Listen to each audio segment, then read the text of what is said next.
고백하였던 찬양 가사 그대로 주님 이 땅에 싸움과 주님 이 죄악이 가득했던 이 땅에 주님의 은혜가 주님 찬양이 다시금 올려드리겠습니다. 주님 우리에게 허락하신 구원을 주님과 더욱더 상기하게 하시옵소서. 우리에게 허락하신 그 은혜를 우리가 매 순간순간 깨닫게 하시옵소서. 주님 그 은혜 가운데 살아가게 하시고 주님께서 우리에게 부어주시는 그 참 사랑 가운데 우리를 온전히 세워주시옵소서. 감사합니다. 이 모든 말씀 예수님 이름 기도합니다.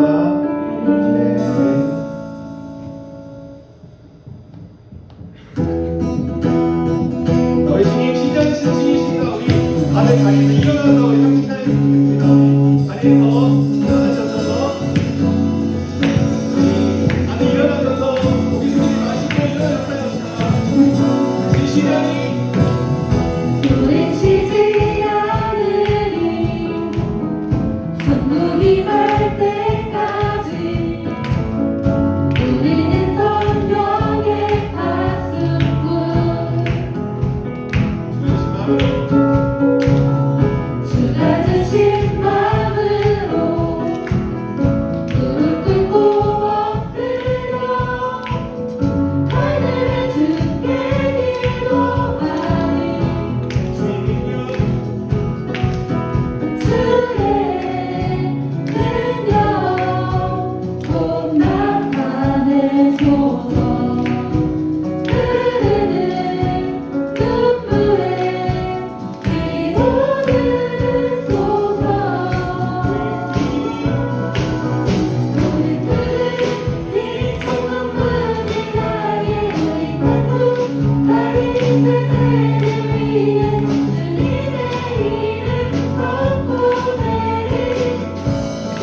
십자가에서 쏟으신 그 사랑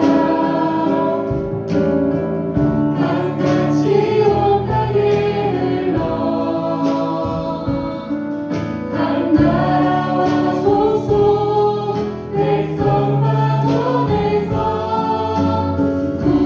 구원받고 주 경배해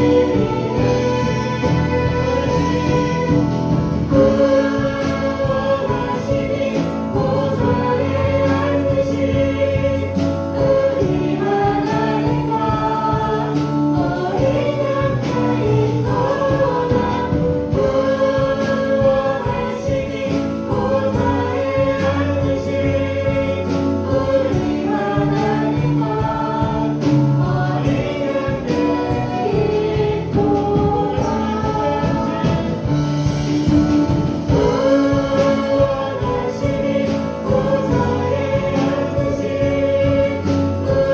양가의 거나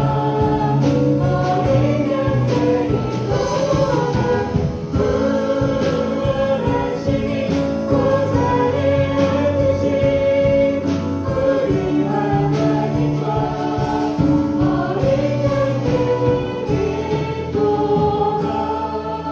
이 시간 다 같이 기도했으면 좋겠습니다.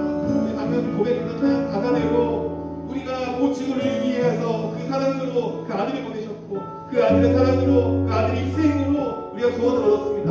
우리가 다시 한번 이 사실을 기억하기를 원합니다. 구원하시니 보좌에 앉으신 우리 하나님과 그 어린 양께만 있다는 것을 우리가 가장 잘 알고 있으면서도 우리의 삶은 어떻습니까? 우리는 과연 그 구원받은 자답게 살아가고 있습니까? 그 구원의 기쁨으로 살아갈 수 있습니까? 이 시간 기도할 때 기도합시다. 주님의 그 구원의 기쁨과 구원의 감격이 내 삶을 가득 채울 수 있도록 주님 도와주셔서 주님께서 그 구원한 사실이 나에게 가장 큰 기쁨이 될 수 있도록 내 삶을 주장하여 달라고 같이 기도하도록 하겠습니다. 기도하시겠습니다. 주님 감사합니다. 주님 우리에게 함께 사랑과 은혜가 많으신 하나님, 크고 기쁘신 주님을 찬양합니다. 한 주간도 주님의 크신 사랑과 은혜에 감사드립니다. 오늘도 거룩하고 복된 주의 날을 허락해 주심에 감사합니다.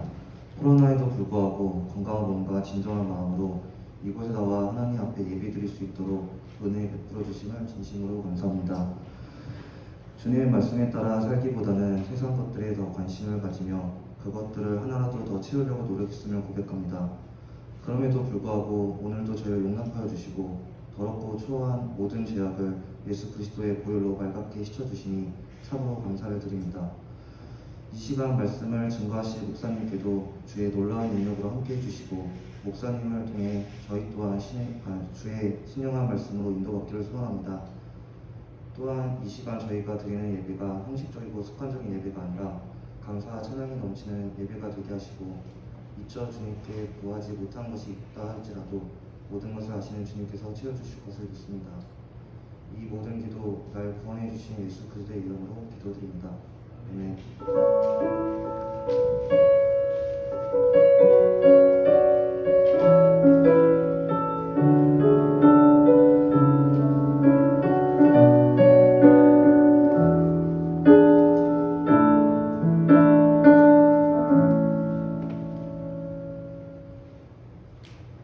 네, 성경 공독하도록 하겠습니다.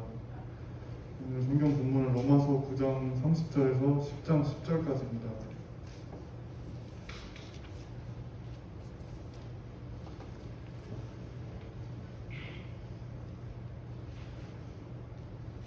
로마서 9장 30절에서 10장 10절까지입니다.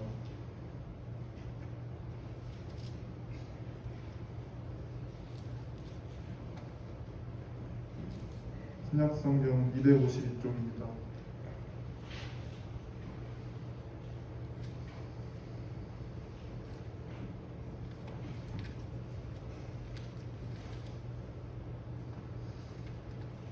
찾으셨으면 제가 한 절 여러분이 한 절 함께 교독하시겠습니다. 그런즉 우리가 무슨 말을 하리요? 의를 따르지 아니한 이방인들이 의를 얻었으니 곧 믿음에서 나도요. 왜 법을 따라 이스라엘을 율법에 이르지 못하였으니 어찌 그러하냐? 이는 그들이 믿음을 의지하지 않고 행위를 의지함이라. 부딪힐 돌에 부딪혔느니라. 됨과 돌아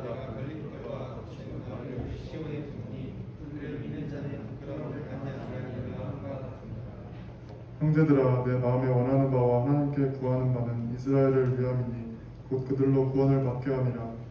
내가 증언하노니 그들이 하나님께 열심히 있으나 올바른 지식을 따른 것이 아닙니다. 하나님의 의를 모르고 자기 의를 세우려고 힘써 하나님의 의에 복종하지 아니하였느니라. 그리스도의 모든 믿는 자에게 그를 이기 위하여 율법을 하시니 계십니다. 모세가 기록하되 율법으로 말미암는 의를 행하는 사람은 그 의로 살리라 하였거니와 믿음으로 발견되는 은혜는 이같이 말하되 내 마음에 누가 하나님께 올라가겠느냐 하지 말라 하니 올라가겠느냐 그리스도를 모시고 이르시고 혹은 누가 무적행에 내려가겠느냐 하지 말라 하니 내려가겠느냐 하면 그리스도를 죽은 자 가운데서 모셔 올리려는 것이라. 그러면 무엇을 말하느냐 말씀이 내게 가까워 내 입에 있으며 내 마음에 있다 하였으니 곧 우리가 전파하는 믿음이 있으며 내가 만일 내 입으로 예수를 주로 시인하며 또 하나님께서 그를 죽은 자 가운데서 살리신 것을 내 마음에 믿으면 구원을 받으리라. 함께 읽으시겠습니다. 사람이 마음으로 믿어 의에 이르고 입으로 시인하여 구원에 이르느니라. 하나님 앞에서 의롭다함을 얻는 믿음이라는 제목으로 정영훈 목사님 말씀 전해 주시겠습니다.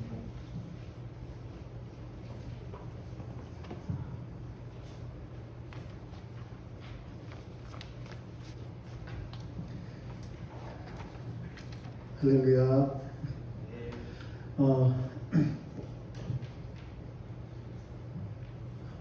사랑하는 여러분, 우리 기독교에서 말하는 구원을 얻는 유일한 방편, 구원을 얻는 유일한 길은 믿음으로 구원을 받는 것입니다. 여러분 다 아시고 믿으시죠? 오직 은혜에 의해서 믿음으로 말미암아 구원을 받습니다. 그럼 제가 여러분들에게 여쭤보고 싶은 게 있어요. 믿음으로만 구원을 받는 거잖아요. 그쵸? 맞나요? 믿음으로만. 믿음에 대해서 혹시 진지하게 생각해 보시나요? 오직 믿음에 의해서만 구원을 받는 건데, 그럼 그 믿음이 어떤 믿음인지 생각해 보신 적 있으신가요? 제가 여러분들을 만나기 전, 그리고 또 신대원도 가기 전, 저도 한 교회의 청년으로서 신앙생활을 오랫동안 했는데, 저도 모태신앙이고요. 근데 제가 다니던 교회에서는요, 한 번도 구원을 얻는 믿음에 대해서 가르쳐 준 적이 없었어요. 제가 그 교회를 막 욕하거나 비방하려고 이런 말을 하는 게 아니에요. 제가 어려서부터 배워왔던 믿음은 딱 두 종류의 믿음이 있었습니다. 첫 번째 하나는 의심하면 안 되는 믿음. 의심하지 말라는 거예요.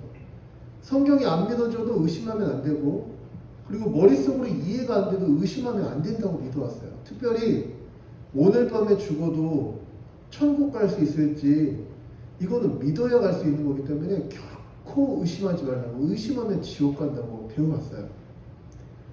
두 번째 제가 배워왔던 믿음은 어떤 믿음이냐면, 믿음이 바라는 것들이 실상이라는 거죠. 그래서 뭐 합격하고 싶거나 시험 잘 보고 싶거나 아니면 뭐 하고 싶은 게 있으면 주님이 주실 걸 믿고 기도하라고 이렇게 얘기하는 거였어요. 제가 들어왔던 그 두 가지 믿음은 다 믿음의 주체와 중심성이 저에게 있었어요. 내 마음에 확신이 있냐 없냐가 믿음을 결정하는 거고, 앞으로 벌어질 것을 내가 얼마나 열망하고 그거를 의심 없이 받아들이느냐, 이런 게 믿음을 결정한다고 듣고 자라왔어요. 그래서 믿음이란 영역만큼은 의심하면 지옥 갈지도 모르니까 결코 건드리면 안 되는 어떤 성역과도 같은 거고, 내가 가끔 말씀을 보다가 이해가 잘 안 되고 구원받는 게 도대체 뭔지 구원에 대해서도 잘 모르겠고, 복음을 전하기 위해서 선교사로 파송받았음에도 불구하고 막상 복음을 잘 말로 전하려면 복음이 뭔지 잘 모르겠지만 아무튼 의심하지 않았어요. 의심하면 안 된다고 들어와서. 그리고 제가 주님의 은혜로 뭐 이렇게 꼭 목사가 돼야지만 주님의 은혜가 있는 건 아닙니다. 저는 이 직업 소명을 가지고 이 땅에 아주 능한 사회인이자 교회인 성도로 살아갈 때 저는 잘 모르겠어요. 가르치는 직업을 가진 목사보다 훨씬 더 주 앞에 상급이 큰 일이 많다. 저는 그렇게 생각하는 사람입니다. 오늘 담임 목사님께서도 그런 말씀 하셨죠, 설교 중에. 신대원에 가서 보니까요, 역시 또 믿음에 대해서 잘 안 가르쳐 주는 거예요. 왜냐면 그건 너무 기본이라는 거죠. 교회에서 추천을 받아서 신대원에 왔으면 성경에 대해서 해박한 지식과 최소한 이 장로교 역사와 전통이 있는 이 바른 신학에 대해서 교회가 알아서 가르쳤을 것을 전제로 알려주는 거예요. 교단 신학을 알려주는 거예요. 제가 신대원 1학년 때 방황을 많이 했어요. 도대체 복음이 뭔지 모르겠는 거예요. 구원을 어떻게 받는지 모르겠는 거예요. 예수님을 믿으며 구원을 받는다고 그랬는데 그 믿음이 도대체 뭔지 아무도 가르쳐주지 않는 거예요. 그래서 제가 사람들한테도 그렇게 가르치고 있는 거죠. 의심하지 마. 너 지금 죽으면 천국 갈 수 있어? 그걸 의심하니까 믿음이 없는 거야. 이렇게 얘기해 왔어요. 그리고 제가 성경을 연구하고 나중에 복음을 알게 되면서 너무 큰 충격을 받았어요. 왜냐면 성경에서 유익이 없는 믿음 이런 표현을 쓰는 거예요.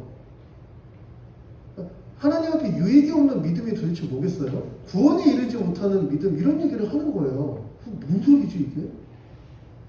그리고 오늘 본문, 대표적인 본문이 오늘 로마서 10장 말씀이 믿음에 대해서 설명하는 장인데 믿음에 대해서 설명할 때 이렇게 얘기하는 거예요. 우리가 제가 아까 읽었던 말씀 한번 볼까요? 자, 10장 2절입니다. 내가 증언하노니 우리 같이 한번 이거 읽어볼까요? 내가 증언하노니 시작. 내가 증언하노니 그들이 하나님께 열심히 있으나 올바른 지식을 따른 것이 아니니라. 올바른 지식을 따르지 않았대요. 그러니까 어떤 결과가 나타나냐면 3절 계속 읽어볼까요? 시작. 하나님의 의를 모르고 자기 의를 세우려고 힘써 하나님의 의에 복종하지 아니하였느니라. 아멘. 아니 열심히 있어요. 신앙생활에 하나님께 열심히 있는 거예요. 사랑하는 마음도 있고. 근데 지식이 없으니까 열심히 했는데 오히려 하나님의 의에 복종하지 않고 하나님을 대적하는 결과를 낳게 된다는 거죠. 오늘 본문 말씀은. 제가 이런 말씀을 보면 좀 두려웠어요. 도대체 누가 나한테 믿음에 대해서 좀 가르쳐주면 좋겠다. 근데 사랑하는 여러분, 성경은 믿음에 대해서 가르쳐주기를 매우 기뻐하고 있다는 사실을 아십니까? 우리가 신앙생활을 해오면서 나도 모르게 나는 당연히 구원받았지. 난 당연히 믿지. 나 어려서부터 교회 다녔어. 난 당연히 믿는 거야. 이렇게 그냥 자기가 스스로 믿음을 확증하려 하지 말고 그게 객관적으로 확인되는 믿음이라는 것에 대해서 한번 생각해 보신 적 있으십니까? 저는 해외 선교 나가기 전까지 제가 진짜 괜찮은 청년이라고 믿고 있었어요. 저는 굉장히 개판이었거든요. 객관적으로. 제가 얼마나 엉망진창이었는지는 우리 한나가 잘 알고 있죠. 그런데도 저는 제 스스로는 이 정도면 진짜 괜찮지. 어떻게 더 괜찮아? 이렇게 생각을 하고 있었던 거예요. 그리고 이제 비로소 이제 해외에 나가서 진짜 어려운 상황에 극한 상황에 제가 처해지고 나니까 내가 진짜 이상한 사람이구나 이런 거를 되게 깨닫게 됐어요. 여러분 자기 확신은요 잘못될 때가 굉장히 많아요. 심지어 우리는 자신에 대해서도 객관적으로 잘 확인을 못해요. 그런데 왜 구원을 받는 믿음을 자기가 결정할 수 있다고 생각하나요? 저는 이 문제의식을 던지면서 오늘 본문을 시작하고자 해요. 성경이 말하는 믿음은 뭔가? 믿음의 확증은 도대체 누가 하는 건가? 그리고 그 믿음은 어떤 증거를 가지고 발견되는가? 우리가 믿음이라고 말할 때 그 믿음은 도대체 무엇인가? 이런 것들을 오늘 생각하면서 오늘 본문을 통해서 하나하나 믿음에 대해서 좀 생각해보는 시간을 가졌으면 좋겠어요. 그래서 오늘 말씀의 제목이 하나님 앞에서 의롭다함을 얻는 믿음입니다. 우리 청년분이 이제 복음의 기초를 많이 했죠. 그래서 복음의 기초 같은 경우는 믿음을 따로 배워요. 5장에서 그렇죠. 그래서 믿음에 대해서 아마 다들 잘 알고 계실 거예요. 잘 알고 계시지만 오늘 다시 성경 본문을 통해서 믿음에 대해서 확인하면서 그렇지 이런 게 진짜 믿음이라면 내가 믿음으로 산다고 얘기하고 보이는 것에 의해 살지 않고 믿음으로 가겠다고 막 고백하고 찬양할 때 그런 거 많이 찬양하잖아요. 믿음으로 살겠다고 이렇게 말하는 이 모든 이 믿음이 도대체 어떤 건지 정말 뜬구름 잡는 정신승리인지 아니면 역사적이고 객관적인 어떤 사실을 늘 확인하고 늘 발견함으로써 내 삶이 진짜 참 유익과 안전 가운데 거하는 건지 한번 판단하시고 예수님께서는 그러셨어요. 비용 계산을 하라고 말씀하셨어요. 이것이 옳은지 저것이 옳은지 한번 멈춰서서 판단하고 나를 쫓으라고 말씀하셨어요.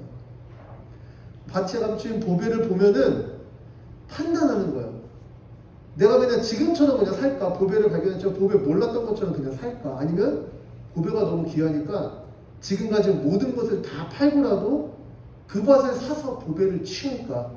이걸 판단하라는 거예요. 비용 계산을 하라는 거예요. 그래서 오늘 믿음에 대해서 들으면서 우리 삶에 가열차게 부분 계속 주 앞에서 비용 계산이 이루어지면서 참된 것을 쫓고 참된 열매가 맺히는 저와 여러분들에게 소원해 봅니다. 먼저 첫 번째입니다. 우리 오늘 주제를 이렇게 한번 해봤어요. 다 같이 한번 읽어볼까요? 시작. 교회는 하나님 앞에서 의롭다함을 얻어 구원받는 믿음에 대해 바르게 알고 믿는다.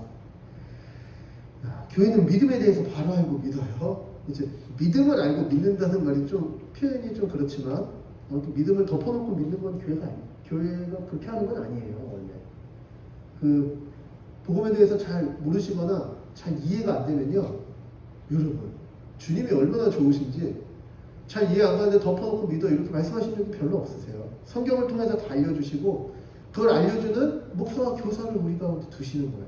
그래서 물어보세요. 저한테 연락하시고 물어보시고 함께 믿음에 대해서 바르게 이해하면서 이 신앙생활이 이어졌으면 좋겠어요. 믿음에 대해서 바로 알고 믿는다는 게 도대체 뭐냐? 먼저 첫 번째입니다. 우리 로마서 30절에서 33절이죠. 22가 아니라 30절에서 33절 1번. 교회는 믿음에서 난 의인은 행위를 의지하는 의와 서로 함께할 수 없음을 알고 믿는다. 이게 로마서 전체에서 굉장히 중요한 부분이에요.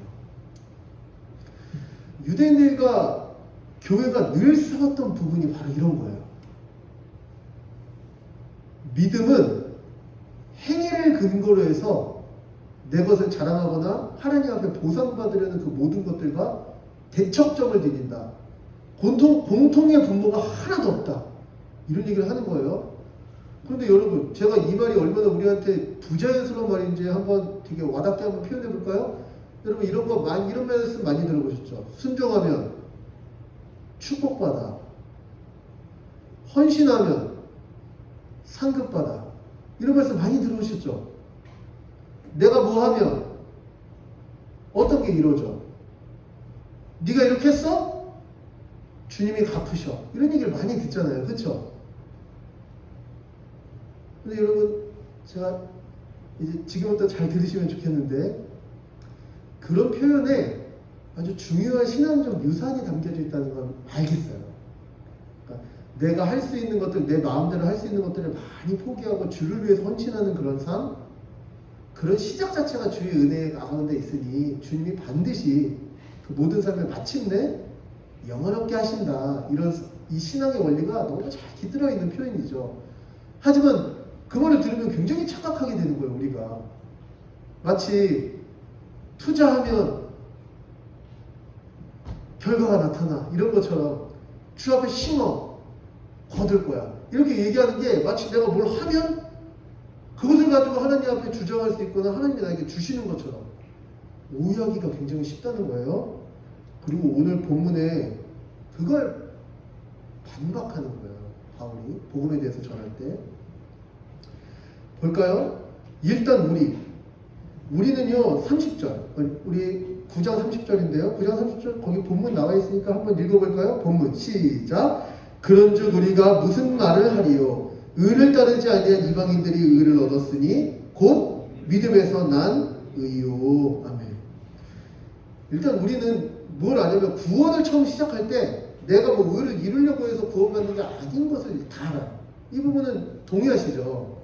그러니까 시작할 때는 나는 원래 의를 따르지 않은 죄인이었어. 그런데 예수님을 믿는 믿음으로 의를 얻었어. 이것에 대해서 다 동의한다는 거예요.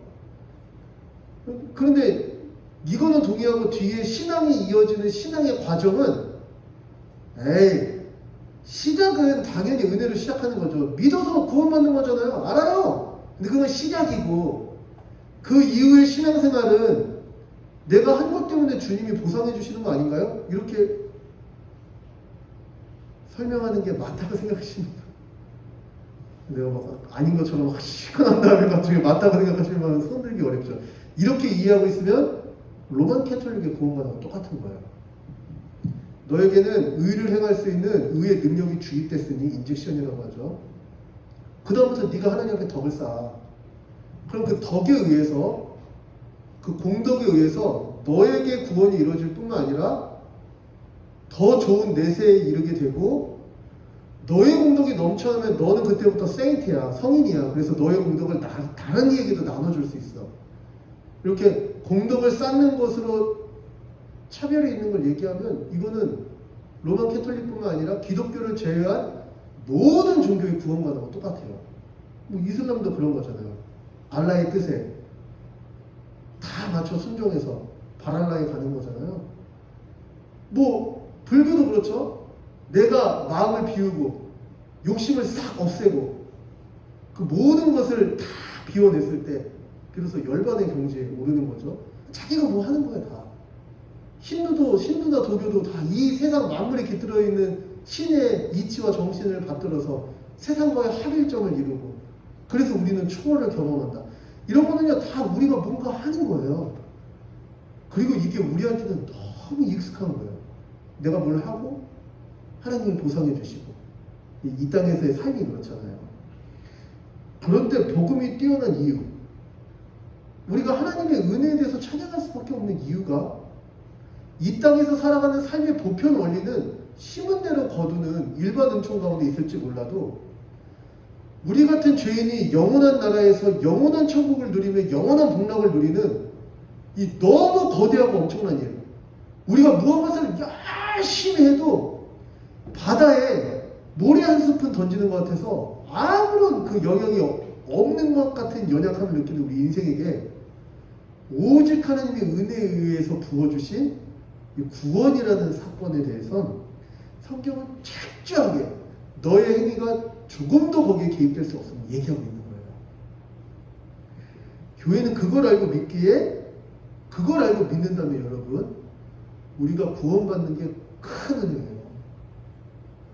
이거를 절반만 믿으면은 알았어, 예수님이 날 구원해 주시지 뭐 하지만 그 다음에 내가 해야 되는 거잖아. 봉사도 내가 해야 되는 거고, 뭐 섬김도 내가 해야 되는 거고, 결국에 내가 하는 거지. 뭐 내가 이만큼 했으니까 교회도 이렇게 된 거고, 뭐 다 지금 쟤 다 내가 해가지고 교회 다니는 거야 이렇게 하면서 이렇게 신앙생활을 그렇게 인식하기 시작하면 사실 감사할 거나 기뻐할 게 별로 없어요.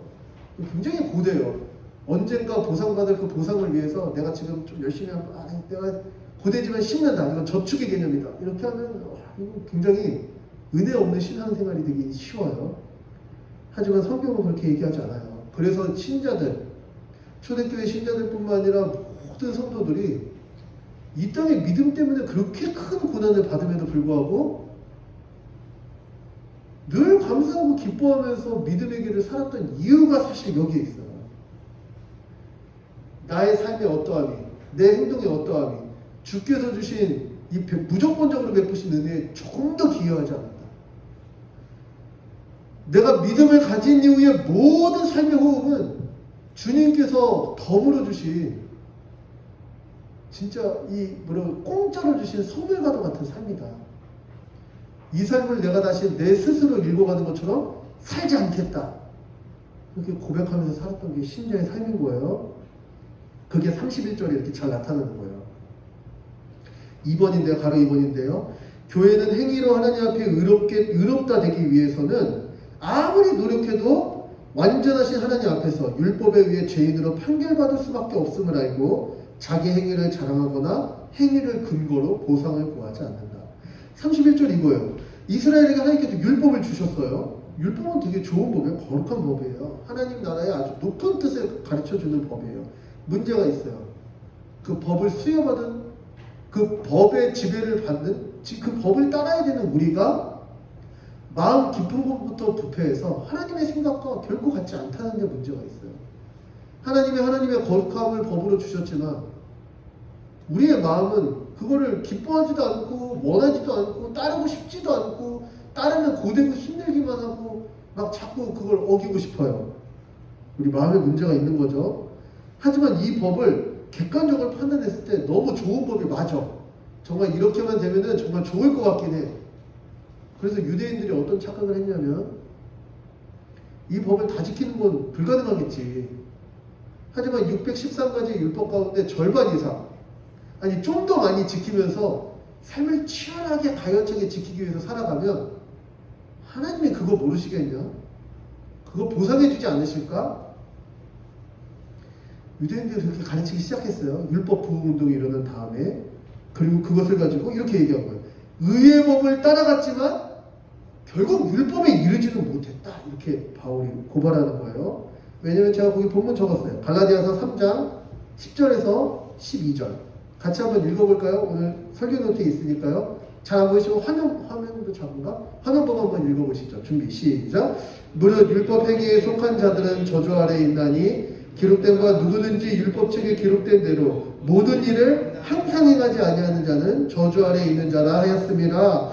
또 하나님 앞에서 아무도 율법으로 말미암아 의롭게 되지 못할 것이 분명하니 이는 의인은 믿음으로 살리라 하였음이라. 율법은 믿음에서 난 것이 아니니 율법을 행하는 자는 그 가운데서 살리라 하였느니라. 아멘. 이게 무슨 말이냐면 율법이 정말 좋은 법이 맞는데 아무리 노력해도 율법을 지킬 수 없어요. 이게 문제예요. 우리 존재가 문제라는 거예요. 율법은 좋은 법이 맞는데 그럼에도 불구하고 율법을 지켜가지고 하나님 앞에 의롭게 되려고 한다면 그래?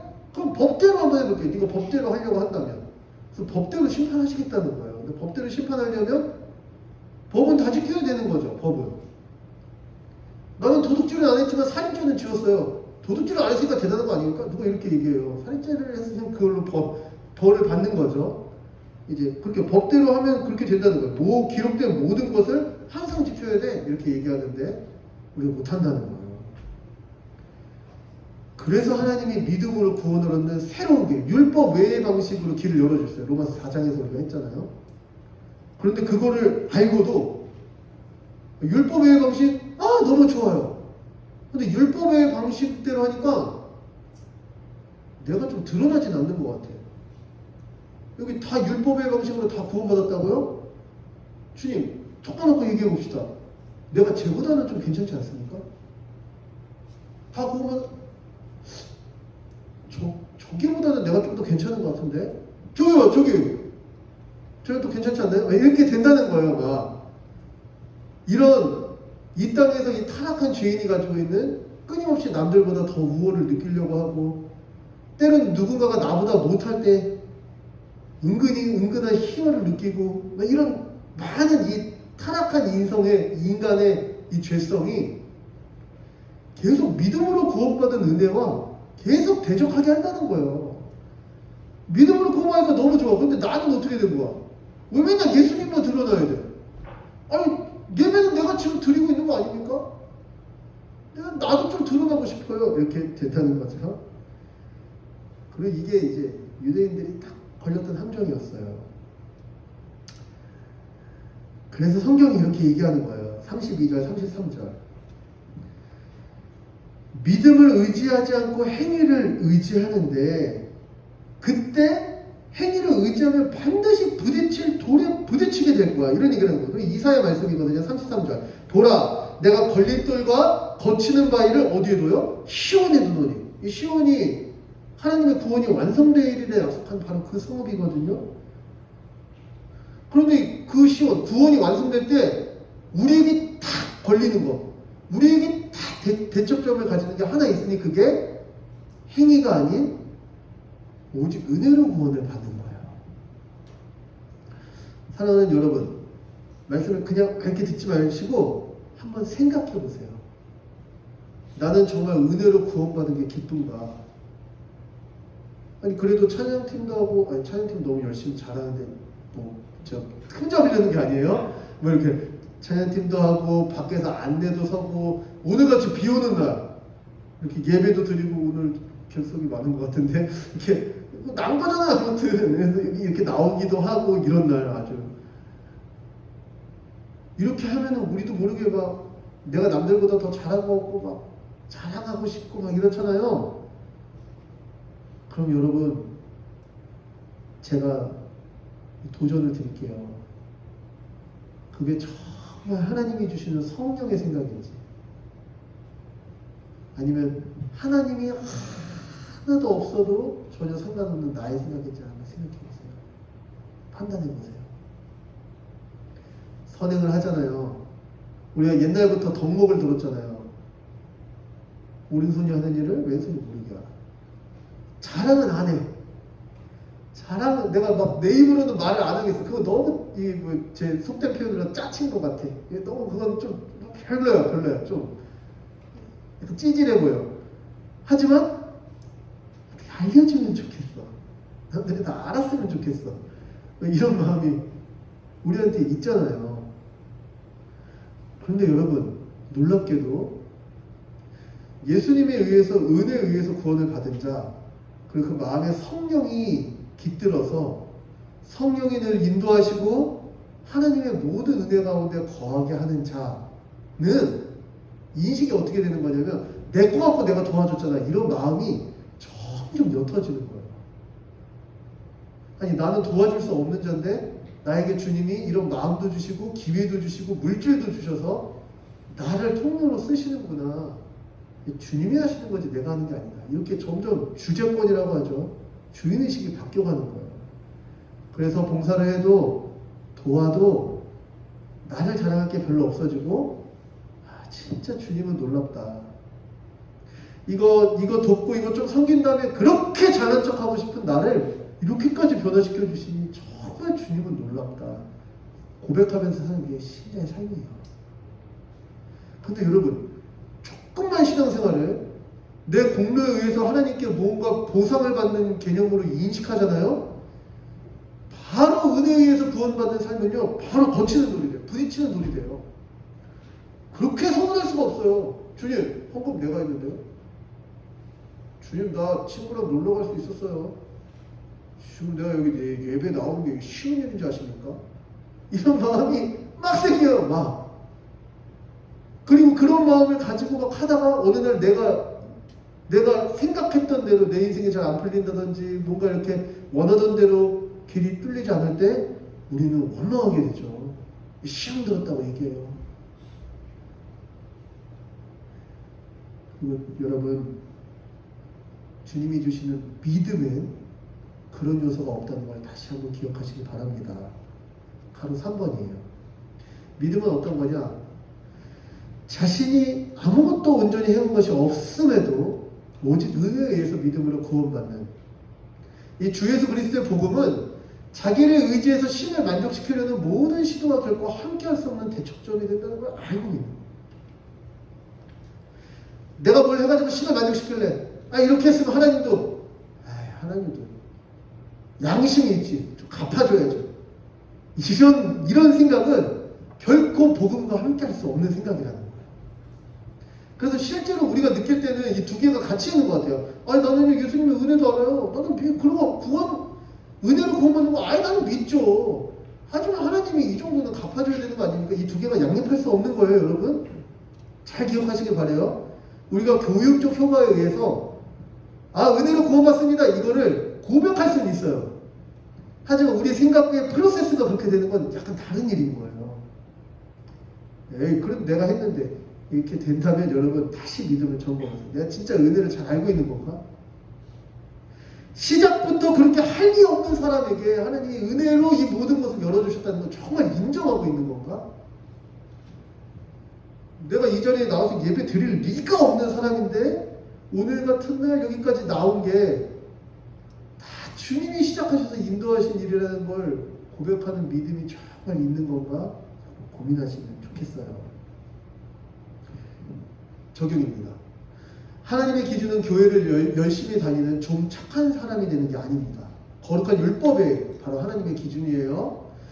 그런데 문제는 우리가 죄인이라는 데 있죠. 어떤 죄인이 하나님의 거룩하신 율법을 다 지켜서 하나님이 의롭다 판단하시는 그 의에 이를 수 있겠냐는 거예요. 단 한 명도 그럴 수가 없어요. 성경은 말해요. 없다! 이렇게 얘기하는 거예요. 없다! 그러니까 그렇게 하려고 하면 큰 착각인 거죠. 오직 예수 그리스도를 믿는 믿음만이 의를 얻을 수 있어요. 자신의 행위를 의지하면 예수 그리스도가 오히려 걸려 넘어지고 부딪히는 걸림돌이 된다는 말씀의 의미, 이유, 여러분 생각해 보세요. 조영 목사님 말씀 전했는데 안 된다 이런 거 말고 여러분이 생각해 보세요. 오늘 뭐 끝나고 집에 돌아가시든지 아니면 한 주 이렇게 생활하시면서 한번 생각해 보세요. 이게 왜 걸림돌이 된다고 하는 거지? 생각해 보시고 구체적인 예까지 한번 떠올려 보세요. 그러면 비로소 알게 된 거예요. 한번 생각해 보시고 자기 믿음에 대해서 점검하는 복됨이 있기를 바랍니다. 두 번째입니다. 그러면은 뭐냐? 교회는 주 예수 그리스도를 믿어 의를 얻는 믿음이 행위를 통해서 스스로 의로움을 이루려고 하는 자기 의를 깨트리는 하나님의 은혜임을 알고 믿는 거예요. 우리가 뭘 믿습니다 이렇게 얘기할 때는 이제 정말 우리의 삶이 나는 예수님을 믿어요. 그래 난 예수님 때문에 구원을 받았어요. 이렇게 말하면 그 이후에 우리의 삶은 그런데 내가 이것도 했고요, 저것도 했고요. 뭐 이런 게 점점 깨져가는 과정임을 인식하셔야 돼요. 제가 과정이라는 표현을 쓴 이유는 있어요. 그게 갑자기 한 번에 이렇게 그 중간 단계 없이 확 바뀐다고 사실 저는 말하고 싶지만 임상적으로 그렇지 않다는 걸 알고 있어요. 우리 마음에 갈등이 있는 거죠. 때로는 막 교만도 했다가 다시 겸손도 해줬다가 주님이 우리를 이끄시는 은혜가 있는 거예요. 그러니까 주님이 주시는 구원은 완전한 구원이에요. 구원을 딱 주시면 그리스도의 의를 우리가 의롭게 되는 거잖아요. 영감번에 영원한 영광을 얻는 거예요. 그냥 영화에 이뤄가는 의와 같아요. 그리스도의 의는. 근데 여러분 근데 이 땅에 살면서 우리가 늘 믿음에 붙어가지고 이 영광스러운 상태로 있는 게 아니에요. 예배드리고 찬양할 때 막 조금 일로 갔다가 다시 옆에 봤는데 쟤 왜 저렇게 생겼어?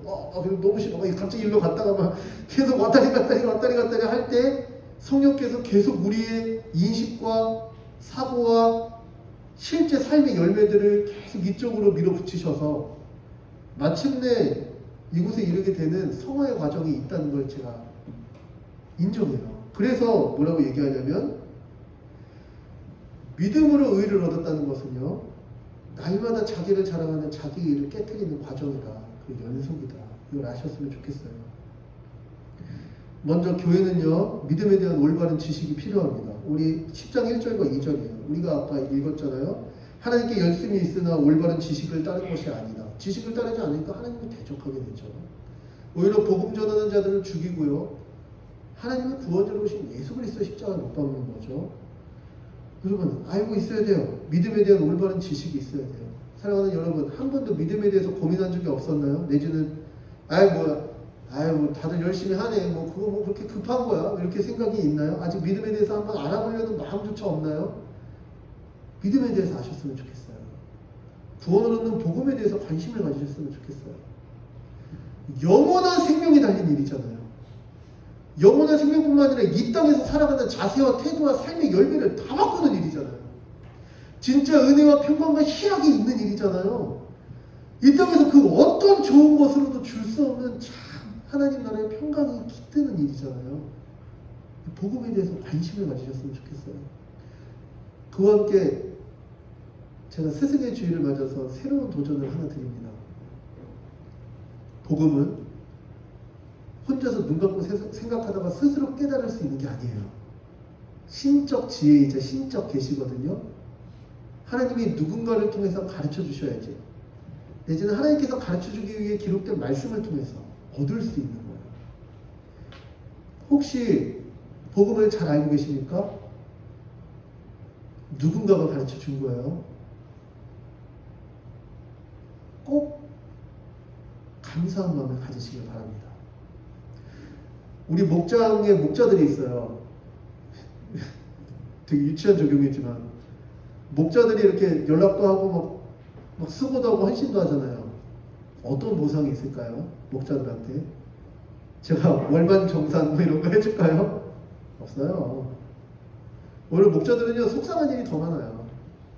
목원들만 이렇게 해달라고 하면 되게 귀찮아하고 약간 인격적 모욕을 받고, 그리고 야간에는 당신에게 이거 되게 복음적 내용이 가득한 거거든요. 그 실제 삶의 적용으로 가는 거는 빌드업이 있는 거예요. 근데 책이 원래는 소그룹을 위해서 지어진 책이 아니라 그냥 챕터를 읽으면서 생각이 진전되려고 한 책이기 때문에 챕터별로 하니까 답답함도 조금 있죠. 근데 그거 어떻게 해서 이제 가르쳐 보려는 목자한테 그냥 아 재미없다고 막 아 난 잘 모르겠다고 나 아직 어려서 괜찮다고 아니 어린 친구들 이런 건 아니에요. 이렇게 그거 막 가볍게 여기고 그 수고하고 막 쩔쩔 매는 거 보고 막 아 뭐 진짜 잘 못한다 막 이러면서 이렇게 판단하고 여러분 혹시 그런 마음이 있다면 회개하시고 예, 제 기회를 드릴게요. 오늘부터 토요일까지 한 주간에 카톡을 한번 보내줬으면 좋겠어요. 오늘 이 자리에 결석하신 분들 오늘 이거 방송으로 나가죠. 방송을 보시면서 카톡을 좀 보내줬으면 좋겠어요. 좀 미안한 일이 있으면 아, 그때 이렇게 했는데 그거 좀 정말 미안하다. 본심이 아니다. 이렇게 미안한 것도 얘기하고 고마운 것도 얘기하고 그리고 커피 한 잔이라도 기프티콘을 보내주면 좋겠어요. 저 목자만 얘기하니까 서운하겠지만 우리 임원들도 있어요. 여러분 혹시 마음에 여유가 돼서 생각이 난다면 우리 임원들도 저는 정말 안 해도 돼요. 전 정말 안 해도 돼요. 정말 목자들과 임원들은요. 여러분들이 평생 지역교회에서 사는 이상 평생 동역할 여러분들의 동역자들이에요. 귀하게 여겨주세요. 그리고 언젠가 지금 목자들과 임원들이 약간 발을 삐끗해서 믿음의 증거와 열매들로부터 희미해질 때 여러분 기도해 주시고 그가 나를 붙잡았던 것처럼 그들을 붙잡아 주세요. 제가 얘기가 옆으로 갔는데 교회는 믿음에 대한 올바른 지식이 있어야 돼요. 이 지식은 가르치는 자가 있어야 되는 거예요. 배우는 것 자체가 그러니까 은혜인 거죠. 누군가가 수고하고 우리 돈 주고 가르쳐달라고 안 하잖아요. 수고해주고 헌신해주고 하면서 하나님에 대해서 우리가 다 알아가는 거예요.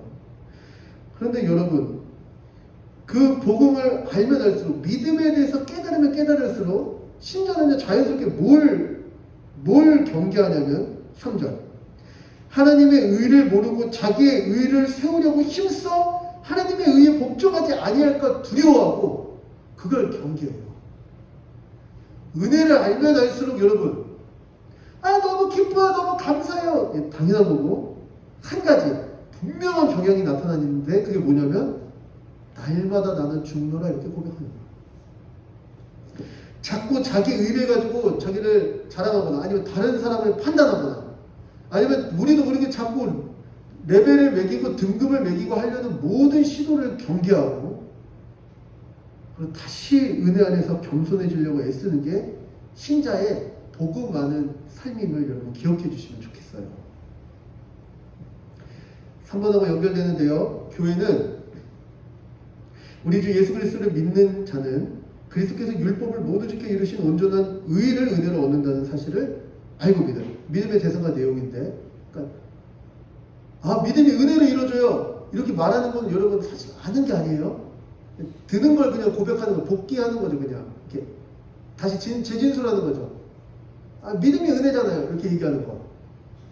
그럼 왜 믿음이 은혜라고 말하는지 자기 말로 설명할 수 있어야 그건 아는 거예요. 그런데 많은 사람들은 믿음에 대해서 많이 들었어요. 은혜에 대해서도 많이 들었어요. 근데 정작 믿음의 대상과 내용에 대해서 말하려면 잘 진술을 못해요. 뭐 예수님이 십자가에 달려서 죽으신 거 뭐 저 잘 압니다. 그게 당신과 어떻게 의미가 있습니까? 원래 내가 죽어야 되는데 예수님이 죽었다는 건 잘 압니다. 아니 예수님이 죽었는데 왜 당신 대신 죽었다고 되는 거죠? 그걸 자꾸 이렇게 꼬치꼬치 캐물으면 그건 아주 신비의 영역이라 그냥 덮어놓고 믿는 겁니다. 이렇게 얘기할 거예요? 어떤 메커니즘이 있는지. 그거는 한 사건이잖아요. 성경 전체가 그 사건을 어떤 역사 가운데 조망하는지. 그 사건이 왜 필요했는지. 하나님이 창조를 어떻게 하셨길래 회복에 그 사건이 필요한 건지. 그럼 그런 사건이 구원의 믿음의 대상이라고 한다면 그걸 믿었을 때 어떤 결과가 열리는 건지. 자꾸 내세만 얘기하는데 그럼 현세에서는 못 노리는 건지 이런 것들을 같이 연결해서 알으셔야지 복음이 내게 되고 복음을 알고 믿는다고 말할 수 있는 거잖아요. 하나는 여러분 믿음의 대상과 내용에 대해서 고민하시기 바랍니다. 우리 4절에 보니까요. 그리스도는 모든 믿는 자에게 의를 이루기 위하여 율법의 마침이 되시느니라 이렇게 했어요. 근데 이 마침이 되시느니라 이 마침이란 말 제가 거기 설교노트에 적어놨어요. 텔로스인데 두 가지 의미가 있어요. 첫 번째 목표요 완성이라는 의미도 있고 실제로 끝 종착지 마침이라는 의미도 있어요. 이 두 가지가 정말 다 맞는 거예요. 예수님께서는 율법이 결국 보여주려고 했던 율법의 완성형이자 율법의 목표였어요. 원래 하나님의 형상대로 지어진 사람 마음인데 원래 형상으로서 내재되어 있었던 이 마음이 그렇게 지향하면서 살아갔던 원래 원형을 그 원형의 원형이신 참 하나님께서 이 땅에 오셔서 직접 보여주셨어요. 그 삶을 가지고. 그래서 율법이 그렇게도 이루고자 했던 하나님 나라를 누리는 자의 삶을 예수님이 그 율법의 목적으로서, 그 율법의 완성으로서, 목표로서 다 이루셨습니다. 이렇게 말해도 맞아요. 그뿐만 아니라 구속사적으로는 하나님이 인간이 타락한 다음에 율법을 주셨잖아요.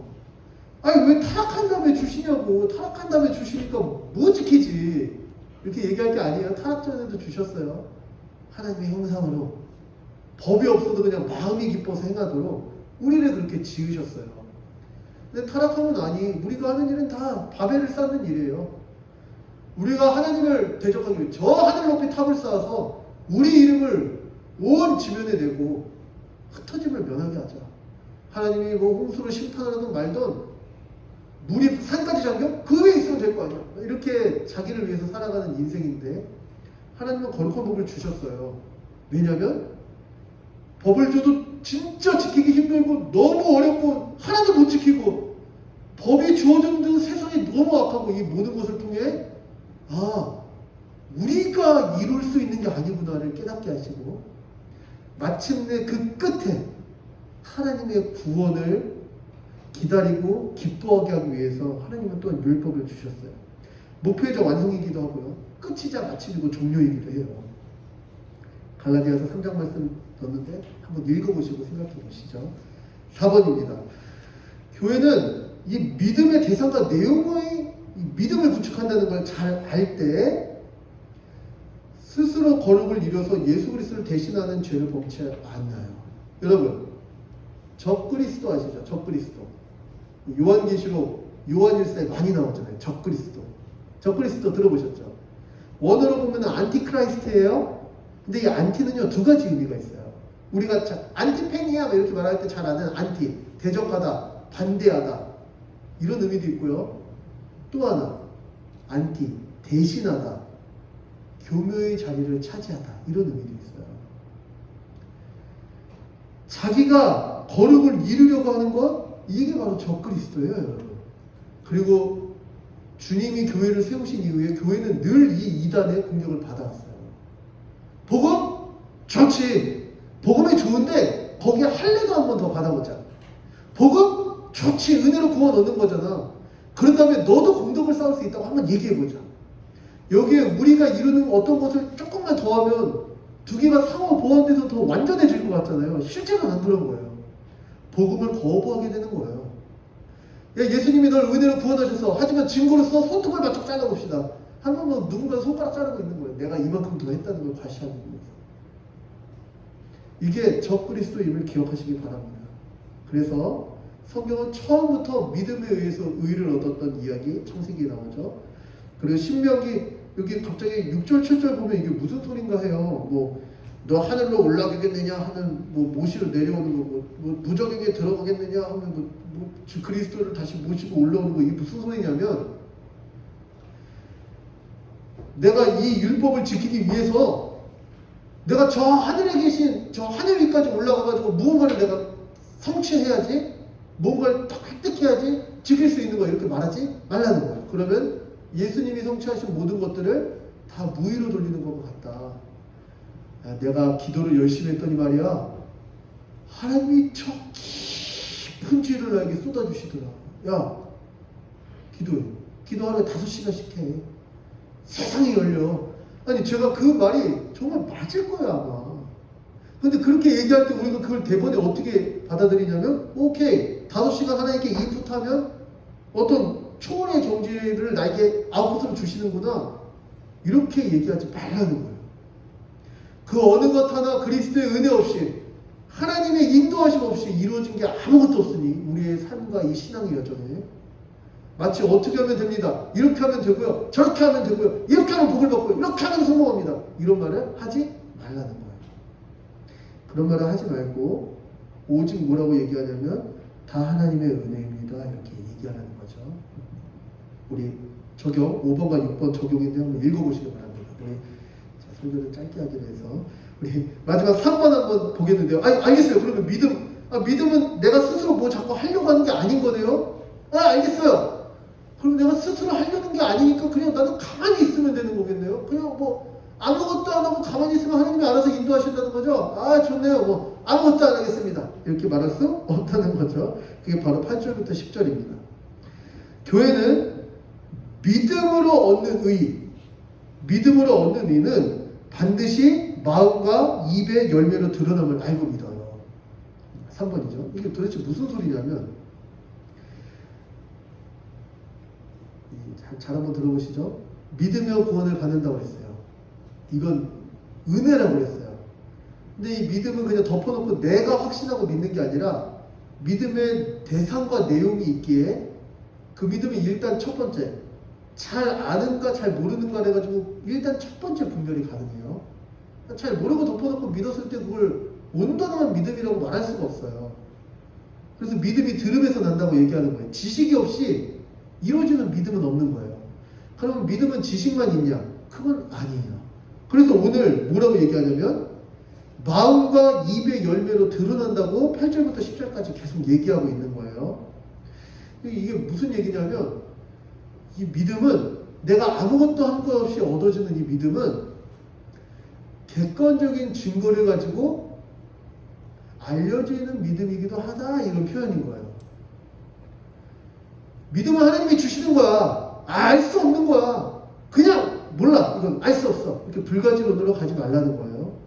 믿음은 증거가 나타나요. 그래서 그 증거 때문에 교회가 내가 믿음이 있다 없다는 내가 분별하는 게 아니고 주님이 주인 되셔서 다스리시는 교회가 믿음을 분별하거든요. 목사님 너 처음 들었어요. 왜 내 믿음을 교회가 믿음이 있다 없다 합니까? 이렇게 얘기하면 여러분 세례를 하나도 모르시는 거예요. 그렇게 얘기하면 얘가 진짜 신앙이 있다 없다를 교회가 분별하고 신앙이 있는 자에게 세례를 주는 거예요. 세례 너무 막 주니까 오히려 문제죠. 그리고 세례를 받았는데 그거 신앙생활을 잘 안 해. 그럼 어떻게 하죠? 성찬에 금마기도 하고 징계를 내리고 때로는 출교까지 하는 거예요. 믿음은 교회가 원래 판정하는 거예요. 교회가 판정하니까 목사가 판정하는데 이렇게 인식하면 안 돼요. 주님이 이 온 한 몸으로 이루신 교회를 통해서 믿음이 점검되고 증거되고 믿음이 계속해서 확인되어지고 그래서 개인적으로는 내가 교회에서 이렇게 하고 있구나. 내가 이렇게 하면 거의 불신자와 같은데 이거 깨닫게 하시고 공동체적으로는 저가 지금 믿음이 현격히 연약하면 교회가 함부로 넌 믿음 없어 이렇게 얘기하진 않아요. 도우려고 하죠. 믿음을 갖도록. 그래서 하나는 가르치려고 할 테고 또 하나는 도와주려고 할 테죠. 삶을 같이. 그래서 이 구원이 교회 안에 있는 거예요. 이 믿음도 교회 안에 있고. 그 얘기를 잠깐 하고 우리 마치고자 하는데요. 먼저 가로 1번입니다. 교회는 하나님 앞에 의롭다함을 얻어 구원을 받은 복음과 진리의 말씀을 늘 가르치고 전하며 지키게 하는 공동체고 이 모든 말씀이 우리 삶에 있는 공동체입니다. 무슨 소리냐면 8절 한번 볼까요? 우리 앞 페이지에 있죠. 8절. 그러면 무엇을 말하느냐? 말씀이 내게 가까워 내 입에 있으며 네 마음에 있다 하였으니 곧 뭐라고 얘기하냐면 우리가 전파하는 믿음의 말씀이라. 바울이 지금 뭐라고 얘기하냐면 로마 교회 가운데 너희가 지금 우리가 전했던 복음을 들었냐? 교회에게 복음이 있으니까 너희는 지금 믿음 가운데 있을 수 있는 거다. 이런 얘기를 하는 거예요. 교회 공동체가 늘 복음에 대해서 얘기하고 참된 것에 대해서 말하고 야 우리 모였는데 좋은 게 뭐냐? 요즘 그거 대세가 아니야. 야, 이런 걸 따라야지. 이렇게 세상의 모임하고 같지 않게 교회로 모였다면 믿음에 대해서 복음에 대해서 하나님에 대해서 말하는 게 마땅한 거예요. 마땅한 거. 교회가 왜 이렇게 재미가 없습니까? 맨날 복음 얘기만 하고. 이렇게 얘기하면요, 여러분, 교회를 재미로 오는 곳이 아닌 거예요. 교회는. 이 주님께서 다스리고 주님께서 주신 이 믿음의 은혜에 의해서 교회는 함께 모이고 그것을 확인하고 그걸 기뻐하는 거예요. 사실 교회는 그게 제일 재밌죠. 너 어떻게 그 재미없다고 말하니? 난 그게 제일 짜릿짠데 이렇게 말하는 게 사실 교회인 거죠. 교회는 그런 곳이에요. 말씀을 가르칠 뿐만 아니라 지킬 수 있도록 돕는 곳이에요. 사랑하는 여러분, 말씀에 대해서 말 잘하는 거는요, 그의 은사나 재능에 의해서도 좀 갈리기도 해요. 누구는 조금만 들어도 막 이해도 잘하고, 잘 모르는데도 말을 어떻게 그렇게 잘하는지 막 잘할 수도 있어요. 하지만 삶으로 그걸 지키는 건 다른 문제거든요. 교회는 그걸 같이 보고 있는 거예요. 아, 저가 말한 대로 정말 사나? 아니면 말만 잘하고 있나? 말만 잘하고 있다면 어떻게 우리가 도와줘야 될까? 이게 다 주님의 은혜일 텐데 저를 위해서 기도할 뿐만 아니라 우리가 어떻게 실제로 도울까? 이런 걸 고민하는 게 교회라는 거죠. 그러면 교회인 나, 그리고 교회인 우리는 이 믿음에 대해서 어떻게 할 수 있냐 할 때 교회는 내적 믿음의 증거, 내적 믿음과 외적 고백, 그러니까 이 내적 소명과 외적 소명 이렇게도 얘기하는데 자기 자신을 점검할 뿐만 아니라 타인에 의해서도 점검받는 것을 통해 믿음을 계속 점검하고 믿음에 대해서 다시 한번 생각해 본다는 거예요. 먼저 첫 번째 내적 믿음인데요. 내적 믿음은 어떻게 확인합니까 할 때 내 마음이 진짜 변했는지를 확인하면 돼요. 마음이 변했는지를. 제가 이 말씀 준비하면서 두려울게요, 안 두려울게요? 저 여러분들 주보에 TMI가 껴져 있거든요. 제가 나이지리아 국대를 하나 몰래 샀다가 하나 다 찢어버리겠다고 지금 목상에 이딴 거 샀다가 너무 약간 화려해가지고 제가 이 내적 마음, 내가 뭘 즐거워하나, 내가 돈을 뭐하고 쓰는 걸 그렇게 바라고 있나, 내가 시간을 뭐하고 보내고 있지, 나는 틈만 나면 뭘 생각하는가. 그게 우리 마음의 증거예요, 사실. 여러분, 이 마음이라고 오늘 보면 8절부터 10절까지 마음이 계속 나오거든요. 이 마음이 다 카르디아예요. 그런데 제가 얘기했죠. 이 카르디아는 원래는 심장이에요, 심장. 두근. 피를 뿜게 하는 심장이에요. 하지만 이때 사람들은요, 너 그런 생각이 어디서 났어? 지금 우리는 뇌의 뉴런 자원이에요, 작용이에요, 뭐 이렇게 얘기하겠지만 그때는 심장이 생각한다고 믿었어요. 그뿐만 아니라 이 생각, 지식을 갖는 것을 넘어서서 그 지식 때문에 얻어지는 감정, 그 감정 가운데 마땅히 행해야 될 의지가 솟아나는 자소도 이 카르디아라고 봤어요. 그래서 카르디아를 인격하고 상호 호환해서 사용했어요. 너는 이 인격이 왜 그러냐 그랬더니 너는 카르디아가 망가진 것 같아. 내가 심장병인가? 이러면 약간 문맥을 잘 모르는 거죠. 카르디아가 인격이라는 의미로도 쓰였어요. 그의 됨됨이, 그의 어떠함, 그걸 살펴보라는 거예요. 네가 뭘 기뻐하는지, 이번 한 주 뭘 위해서 살았는지, 이번 한 주간 호흡하면서 살 때 뭐에 그렇게 관심이 많았는지, 뭐 때문에 짜증냈는지, 어떤 것 때문에 낭망했는지, 너의 마음을 보면, 생각의 판단을 보면, 생각이 어떻게 흘러가는지를 보면 믿음이 있는지 없는지 할 수 있다는 거예요. 영원한 세계가 은혜에 의해서 거저 주어진 자예요. 내가 어떻게 해결할 수 없는 죄의 문제가 하나님의 아들을 대신 죽이시는 일로 해결된 자예요. 그 모든 은혜를 알고 이번 한 주간 뭐 때문에 짜증냈는지, 그 큰 은혜가 있는데 뭐 때문에 그렇게 즐거웠는지, 뭘 그렇게 간절히 바랬는지, 이거를 점검해 보라는 거예요. 근데 이 내적 믿음은요, 반드시 나타나겠죠. 벌써 만나면 벌써 나타나요. 어머, 그거 알아? 무슨 얘기를 하나 들어보요? 여기에 진짜 관심이 많은 거구나. 이걸 알겠죠. 외적 믿음은요, 반드시 이 삶을 통해서, 생활을 통해서 드러나게 돼 있어요. 그런데 여기서 말하는 외적 고백인 입술의 시인, 마음으로 믿으면 구원을 받으리라. 이렇게 한번 9절부터 한번 읽어볼까요? 로마서 10장 9절부터 10절입니다. 이 중요한 말씀이라 그래요. 한번 다 같이 읽어봅시다. 시작. 네가 만일 내 입으로 예수를 주로 시인하며 또 하나님께서 그를 죽은 자 가운데서 살리신 것을 네 마음에 믿으면 구원을 받으리라. 사람이 마음으로 믿어 의에 이르고 입으로 시인하여 구원에 이르느니라. 아멘. 이 말씀을 너무 표면적으로 해석한 나머지 날 따라하세요. 예수님, 예수님. 믿어요, 믿어요. 예수님은, 예수님은 나를 구원하셨습니다. 구원하셨습니다. 할렐루야, 아멘. 입으로 시인해서 구원받았네. 이렇게 하면 여러분 이거 말씀을 완전히 호도한 거예요. 이 말씀은 10절을 보세요.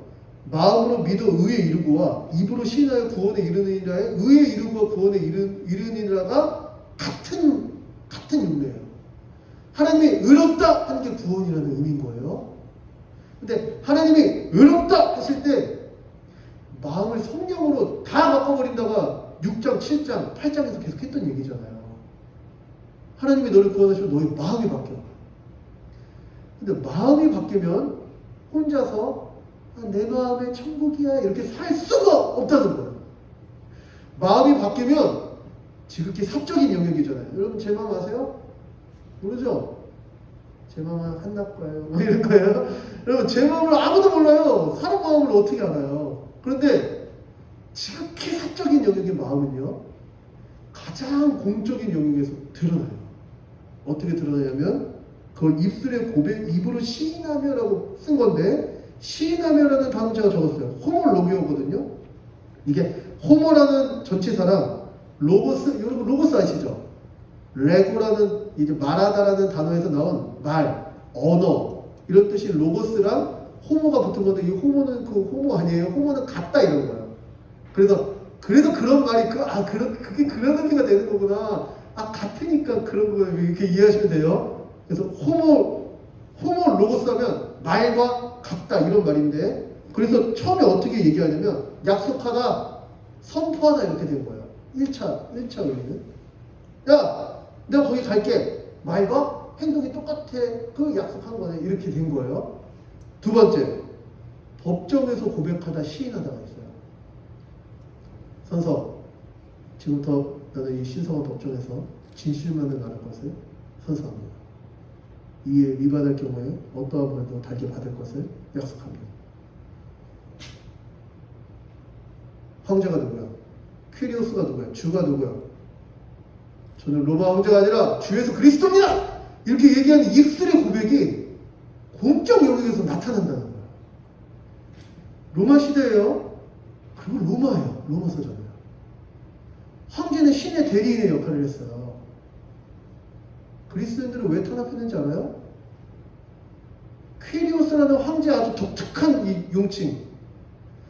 주인하고 때로는 통용되지만 사실 황제만을 칭하기로 황제가 결정한 다음에는 황제 독점 용어가 된 바로 이것을, 그 주를 교회만 로마 황제가 아니라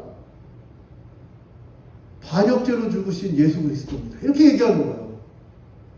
그러니 이건 세상 앞에서 이 입으로 시인한다는 건 거대한 세상에 대한 대적이고, 사실 그 세상에 줄 수 있는 많은 부귀와 영화를 포기하는 것과 똑같았어요. 생각해보세요. 로마의 관리인이야. 황제를 위해서 일하라고 뽑아서 돈도 줘요, 집도 줘요, 명예도 줘요, 모든 걸 다 보장해줘. 그런데 나는 황제를 위한 삶이 아닙니다. 그 얘기하면 누가 그걸 보장해 주겠냐고. 마음에 믿었다고요? 그 사적 영역은 왜 공적 영역으로 나타난다는 거예요. 그가 뭘 추구하면서 사는지. 나는 이 땅에서의 안녕과 평안을 누리면서 그걸 목적으로 살겠습니다와 영원한 나라를 주신 주를 위해서 살겠습니다는 너무 다르게 나타날 수밖에 없다는 거예요. 그래서 세 번째가 있는 거예요. 찬미하다 칭찬하다가 있는 거예요. 도대체 누굴 찬미하고 누굴 칭찬하면서 뭘 얘기하고 뭘 기뻐하면서 사느냐가 신자에게는 달려있다는 거죠. 그리고 성경이 얘기하는 거예요. 말씀이 너에게 가까워서 네 입에 이 복음이, 이 구원이 전파될 수밖에 없고, 네 마음에 말씀이 너무 가까워서 네 마음이 전혀 다르게 변화될 수밖에 없다. 이사야 선지자가 그렇게 언젠가 일어날 하나님 나라를 꿈꾸며 선언했던 게 예수 그리스도를 통해 다 이루어졌다. 이렇게 지금 얘기하고 있는 거예요. 사랑하는 여러분, 예수님을 믿으십니까? 아멘이라고 답하고 싶어요. 그럼 그 믿음에 대해서 생각해 보셨습니까? 뭘 가지고 예수님을 믿는다고 말하고 계십니까? 한번 이렇게 교회 나온 거요. 세상에 셀 수 없는 수많은 종교가 제의의식을 가지고 있다는 거 아세요? 종교 행위를 가지고 믿음이 있다고 말할 수는 없는 거예요. 무엇을 가지고 여러분들의 믿음을 확인하십니까? 그 믿음이 안전하다고 여러분 무엇을 가지고 보증하고 점검하십니까? 이곳에 있어요. 이곳에. 누군가가 복음을 가르치고 다시 우리의 마음 깊은 곳을 변화시키기 위해서 애쓴다면 우리의 믿음은 안전할 수 있습니다. 누군가가 그가 공적인 영역에서 이 사적인 믿음을 고백하는 것에 대해서 잘했다 하고 그거는 경망스럽거나 천박한 게 아니라 정말 너의 인생의 주인이 바뀐 거고 네가 영원한 나라를 지금 누리는 실제라고 칭찬해주고 그 일에 같이 발벗고 나서주고 함께 어깨를 아울러 싸지 않으면 여러분 이 땅에서 어떻게 믿음을 지켜가겠습니까? 다시 한번 우리의 믿음이 어디 있는지 생각하면서 우리 시간 잠깐 기도하고 이 한 주를 주님 앞에 살아가기를 원합니다. 한번 찬양했으면 좋겠는데요. 믿음과 삶 찬양하도록 하겠습니다.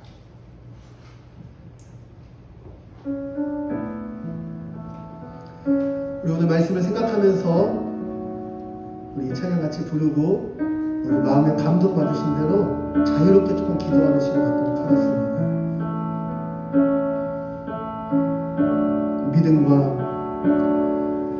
믿음과 삶을 살아내는 실력이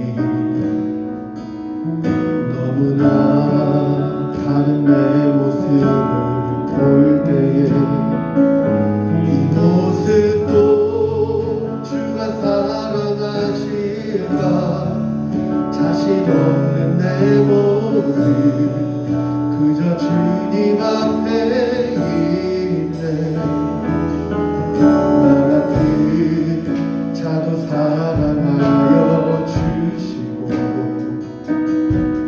한 번도 나를 떠나지 않으셨네 아픔 속에 주를 찾게 여긴 날 꾸짖지 않으시고 내 손 잡아주시네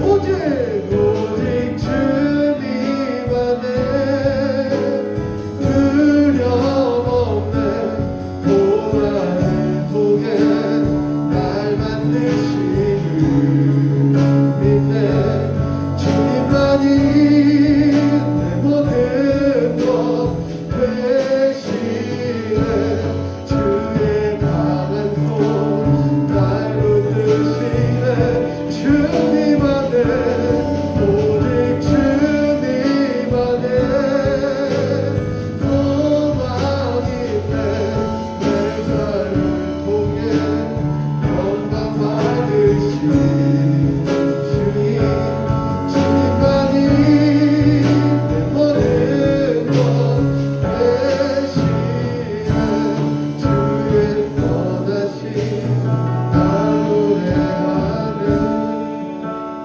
우리 지금 기도했으면 좋겠습니다. 하나님께서 우리에게 복음을 전하는 교회를 허락해 주셨어요. 지금 여러분 주변에 복음을 전하는 하나님의 신실한 일꾼들을 허락해 주셨어요. 이게 얼마나 우리 믿음의 큰 위로요, 큰 안전인지 아십니까? 주님 앞에 교회로 부르셨다는 사실에 감사하시길 바랍니다. 사랑하는 여러분, 이 믿음은요 내적인 믿음, 마음으로 점검할 수 있어요. 오늘 주일에 이르기 전까지 지난 한 주 무엇을 위해서 사셨습니까? 뭘 그렇게 바랬죠? 어떤 걸 즐거워했습니까? 뭘 그렇게 열망했죠? 어떤 것 때문에 짜증이 나고 무엇이 우리의 마음을 손들이째 뺏었습니까? 우리에게 은혜가 있나요? 우리에게 주 예수 그리스도의 자리는 어디입니까? 우리 다시 한번 생각하면서 주님 내게 믿음이 있다면 내 마음을 성령 안에서 바꾸시는 주님 나에게 주의 마음 허락하여 주시고 믿음에서 믿음에 이르도록 나의 마음의 모든 것들을 변화시켜달라고 기도하시길 바랍니다. 마지막입니다. 이 믿음은요 지극히 사적인 이 마음의 영역에서 지극히 공적인 입술의 시인의 영역 많은 사람들의 있는 이 공공의 장소에서 믿음의 삶이 드러나게 되어 있습니다. 사랑하는 여러분 세상 가운데 무엇이 주라고 고백하고 계십니까? 이 짧은 시간 많은 재물을 버는 거요. 짧은 시간 더 성공해서 남들보다 자랑할 일이 많아지는 거요. 무엇이 우리의 삶을 이끌고 있습니까? 사랑하는 여러분, 공적 영역에서의 나는 어떤 인간인지, 어떤 사람인지, 무엇을 추구하며 살아가는 그런 사람인지 다시 한번 생각해 보시고, 주님, 내가 믿는 주님, 세상보다 크신 주님, 이 땅이라도 얼마든지 변화시킬 수 있으신 주님, 나같이 연약한 자 교회로 부르셨으니 함께 교회돼서 이 주를 향한 믿음으로 살아가게 해달라고 우리 시간 다같이 기도하도록 하겠습니다. 기도하겠습니다. 살아계신 하나님 감사합니다.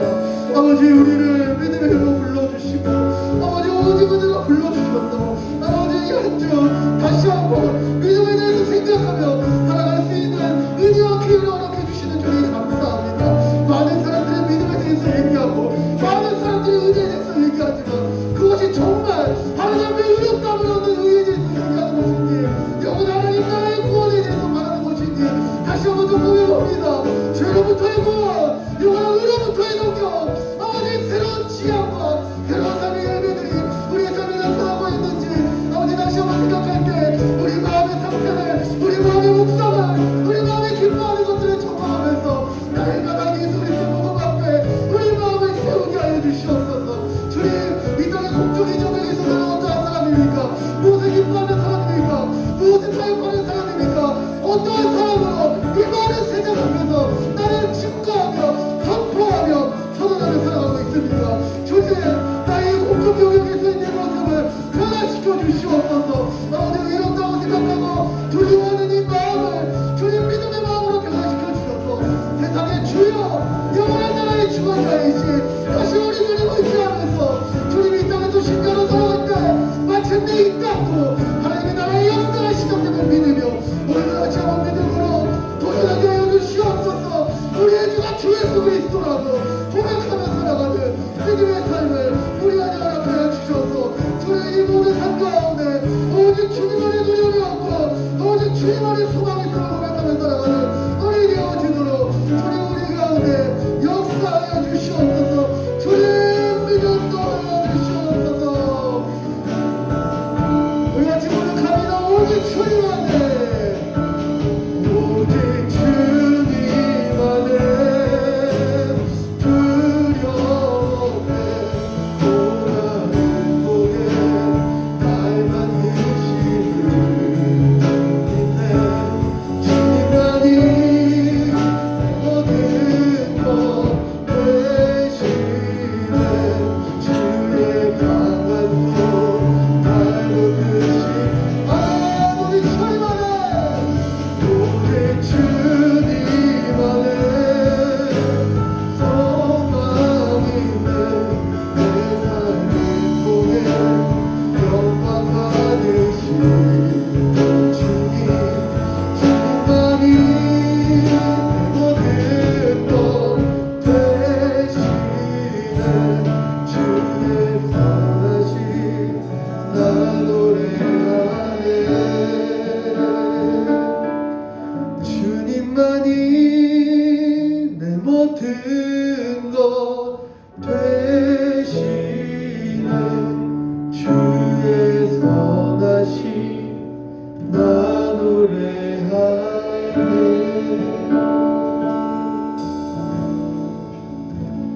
하나님, 복음과 상관없던 삶이었습니다. 이 땅에서의 삶을 내 손으로 일궈야지 성공하는 줄 알고 있었습니다.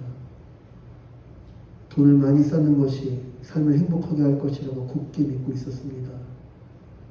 남들보다 과시하고 자랑할 게 많다면 내 인생이 더 복될 거라고 확실히 믿고 오늘을 살아왔습니다. 주님, 우리의 삶의 현장을 볼 때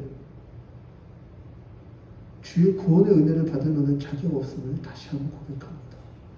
하나님, 우리 안에서 그 어떠한 작은 동기도 찾지 않으시고 오직 하나님께서 영원 전부터 작정하셔서 역사 가운데 그 살과 피를 찢고 뿌려서 이루신 그 구원의 은혜로 우리를 이곳까지 인도하신 주님, 이곳 주의 복음과 주의 구원이 있는 교회로 우리를 불러주셨사오니 주님, 주께서 우리의 구원을 완성시킬 것을 믿습니다.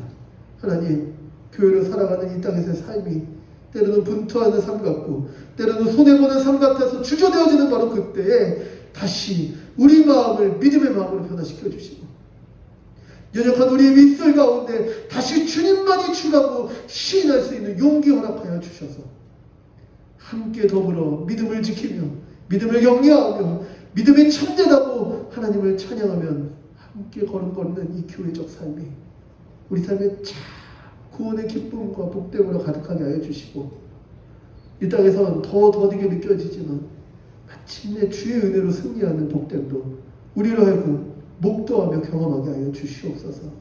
주님, 우리 청년들 인생의 가장 값진 때를 세상이 말하는 성공이나 자기 욕심이 아닌 우리의 참 주인 되신 주 앞에 다시 겸손히 세워보기를 다짐합니다.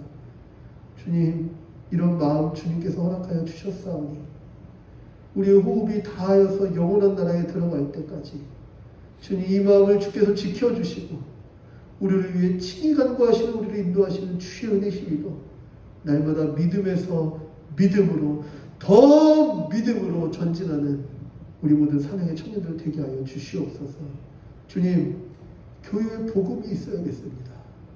복음이 있어야 교회이기에 주님, 우리가 작은 예물을 우리의 땀과 우리의 눈물이 서여있는 이 예물 주님 앞에 올려드리며 교회가 교회 되길, 복음이 복음 되기를, 이 복음 전파하는 일과 복음을 서로 가르쳐 지키게 하는 일이 멈추지 않기를 주 앞에 소원하며 올려드립니다.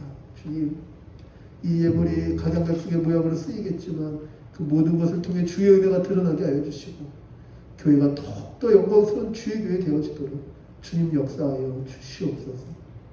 특별히 오늘 이 어려운 상황 가운데서도 모든 상황과 환경과 마음의 주저함을 뚫고 예배 자리에 나온 우리 청년들 축복하여 주시고 이들의 인생 가운데 늘 다함 없이 아낌없이 주의 은혜가 샘솟는 귀한 역사를 주님 이루어 주시며 혹시 특별한 사정으로 인해 오늘 이 예배에 참석하지 못하고 온라인으로 예배에 동참하는 모든 청년에게 동일한 은혜를 허락하여 주시옵소서. 감사드리며 예수님의 이름으로 기도합니다. 아멘. 이제는 우리 주 예수 그리스도의 은혜와 아버지 하나님의 다함하고 끝이 없는 사랑하심과 성령님의 우리 마음 새롭게 하셔서 믿음의 마음으로 변화시키시는 교통하심이 오늘 다시 한번 주의 말씀을 통해 믿음에 대해서 생각하고 자신의 믿음을 점검하며 교회로 믿음으로 살기를 다짐하는 우리 사명의 청년들 머리머리 위에 그 앞날의 계획과 앞으로 살아갈 그 모든 날들의 호흡 위에 우리 삼양교회와 조국교회와 세계 열방의 주의 몸된 모든 교회 위에 이제로부터 영원토록 함께 있을지어다. 아멘.